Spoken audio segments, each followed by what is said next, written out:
Hello दोस्तों, कैसे हैं आप लोग। उम्मीद है कि आप लोग अच्छे होंगे। तो हम लोग मोशन एंड टाइम का पहला चैप्टर था, उसको पढ़ लिए। और नेक्स्ट क्लास देखते हैं चाल के बारे में, यानी स्पीड। तो चाल यानी कि स्पीड प्रति इकाई समय में तय की गई दूरी वस्तु की चाल कहलाती है। क्या कहलाती है कि प्रति इकाई समय में तय की गई दूरी वस्तु की चाल यानी कि स्पीड कहलाती है। चाल कैसी राशि है? अदिश राशि है। चाल कैसी राशि है? अदिश राशि है। स्पीड बराबर फॉर्मूला देख लेते हैं, यानी कि चाल बराबर डिस्टेंस बाय टाइम, यानी चाल बराबर कह सकते हैं दूरी बटे समय। दूरी एवं समय के अनुपात को क्या कहते हैं? चाल। जैसे यहाँ देखिए, डिस्टेंस और टाइम यानी इसके रेशियो, यानी अनुपात। बटे का मतलब रेशियो भी बोल सकते हैं उसका, अनुपात।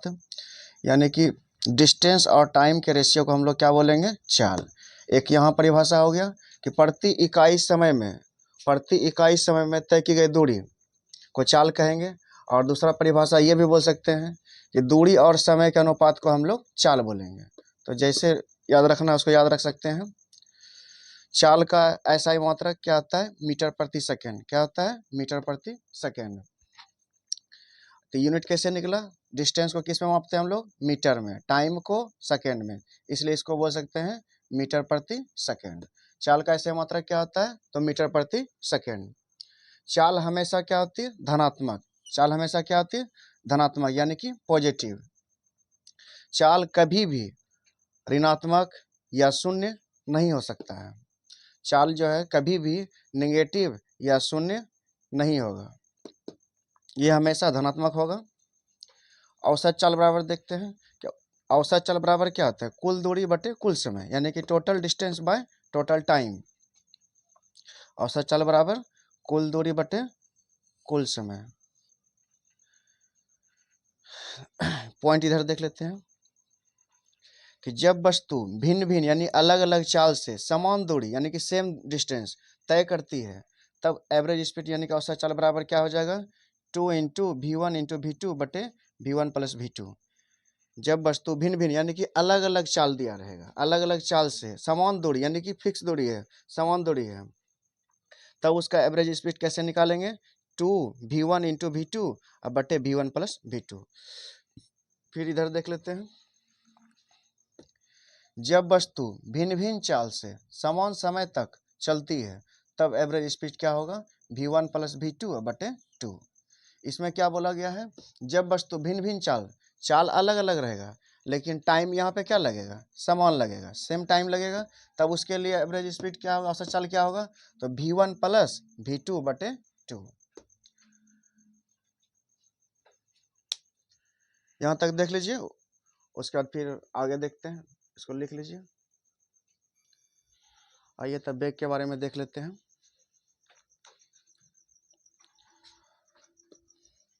वेग यानी कि इसको इंग्लिश में क्या बोलेंगे हम लोग? वेलोसिटी। क्या बोलेंगे? वेलोसिटी। प्रति इकाई समय में तय किया गया विस्थापन, प्रति इकाई समय में तय किया गया विस्थापन वस्तु का वेग कहलाता है। क्या कहलाता है? वेग यानी कि वेलोसिटी। प्रति इकाई समय में तय किया गया विस्थापन। वेग बराबर क्या होगा? विस्थापन बटे समय। वेग बराबर विस्थापन बटे समय, यानी कि डिस्प्लेसमेंट बाय टाइम। अब इसको ऐसे भी बोल सकते हैं, परिभाषित कर सकते हैं वेग को यानी वेलोसिटी को, कि विस्थापन और समय के अनुपात को, क्या? विस्थापन और समय के अनुपात को क्या बोलेंगे हम लोग? वेग यानी कि वेलोसिटी। फिर से, विस्थापन एवं समय के अनुपात को क्या बोलेंगे? वेग यानी कि वेलोसिटी। विस्थापन का किस में मापते हैं? मीटर हो गया इधर, इधर हो गया टाइम यानी सेकेंड। तो इसका ऐसा मात्रक मीटर प्रति सेकेंड, यानी वेग का ऐसा मात्रक क्या होता है? मीटर प्रति सेकेंड। वेग कैसी राशि है? सदिश राशि है। कैसी राशि है? सदिश राशि है। वेग धनात्मक, ऋणात्मक एवं शून्य हो सकता है। वेग धनात्मक, ऋणात्मक एवं शून्य हो सकता है, लेकिन चाल हमेशा धनात्मक होती थी।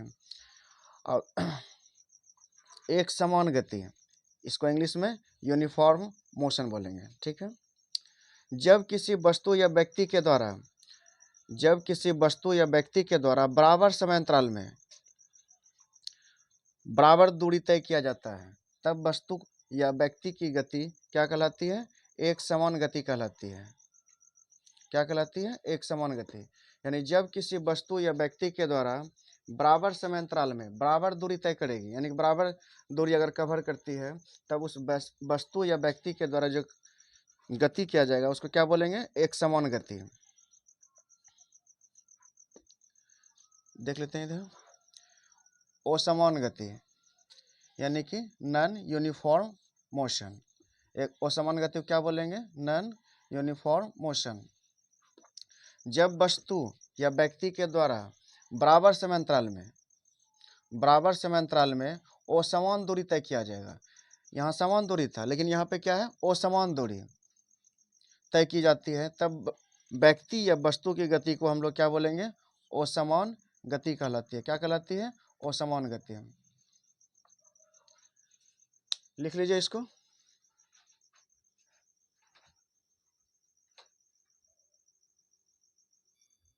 आइए देख लेते हैं त्वरण के बारे में।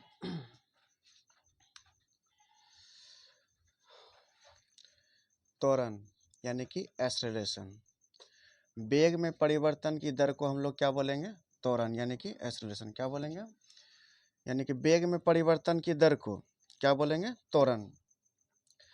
त्वरण को छोटी ए से डिनोट करते हैं, और यानी कि त्वरण बराबर यानी छोटी ए बराबर v माइनस यू बटे टी, यानी कि वेग में क्या हो रहा है? यहाँ परिवर्तन हो रहा है, डिफरेंसेस बाय टाइम।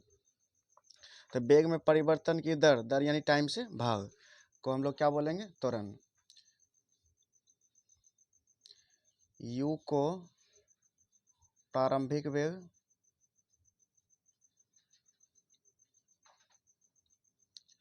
और v को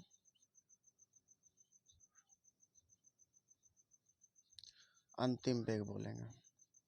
ठीक है। u मेरा क्या हो गया? प्रारंभिक वेग, और v मेरा क्या हो गया? अंतिम वेग। त्वरण का ऐसा मात्रक क्या होता है? मीटर प्रति सेकंड स्क्वायर। इसको देखते हैं कैसे आता है मीटर प्रति सेकंड स्क्वायर।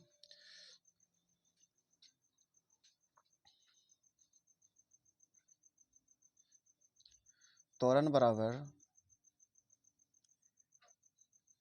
वेग में परिवर्तन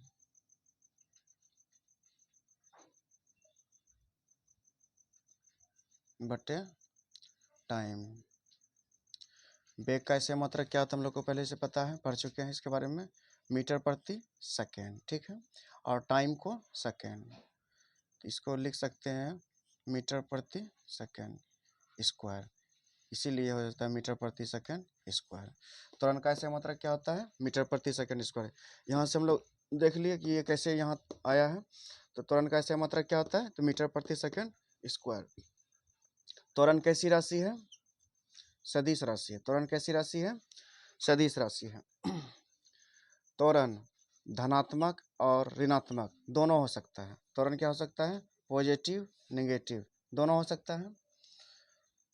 अब पॉजिटिव कब होगा और नेगेटिव कब होगा ये देख लेते हैं। अगर वेग बढ़ रहा है तो त्वरण क्या होगा? धनात्मक। अगर वेग मेरा बढ़ रहा है तो त्वरण क्या होगा? धनात्मक हो जाएगा। और वेग घटने पर क्या होगा? त्वरण ऋणात्मक होगा। वेग अगर घट जाएगा तो त्वरण क्या हो जाएगा? ऋणात्मक। ऋणात्मक त्वरण को मंदन या अवत्वरण, इंग्लिश में इसको रिटार्डेशन बोलेंगे। ऋणात्मक त्वरण को क्या बोलेंगे? मंदन या अवत्वरण, इंग्लिश में रिटार्डेशन।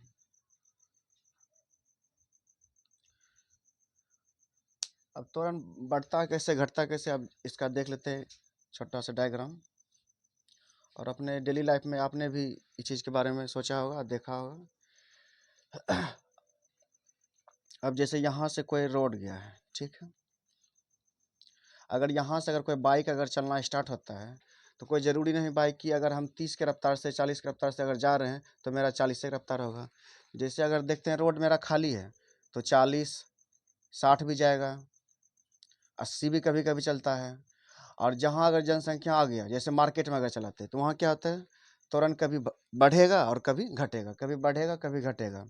अब ज़्यादा जनसंख्या हो जाएगा, जैसे मार्केट में कभी 20 हो जाता है, कभी 30 के चाल से चलने लगते हैं, कभी 30-40 बहुत हो गया मार्केट में। तो यहाँ पे ज़्यादा देखने को मिलता है कि त्वरण बढ़ रहा है, कभी घट रहा है। अगर जैसे एक्सेलेरेटर को बढ़ाते हैं तो वहाँ क्या आता है मेरा त्वरण पॉजिटिव, यानी कि त्वरण बढ़ रहा है।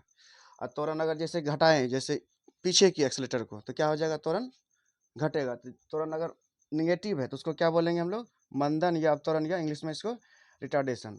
और एक समान त्वरण कब होता है, अब यहाँ से कोई हाईवे पे जा रहे हैं, अगर हम हाईवे पर 60 की रफ्तार से स्टार्ट हुआ है, अगर वो 60 की रफ्तार से अगर चल रहे हैं तो क्या हो गया मेरा समान त्वरण, ना यहाँ घट रहा है ना यहाँ बढ़ रहा है, यानी कि एक ही चाल से जा रहे हैं। तो वहाँ पे क्या हो जाएगा, मेरा त्वरण समान रहेगा। समझ में आ गया होगा, तो इसको लिख लीजिए।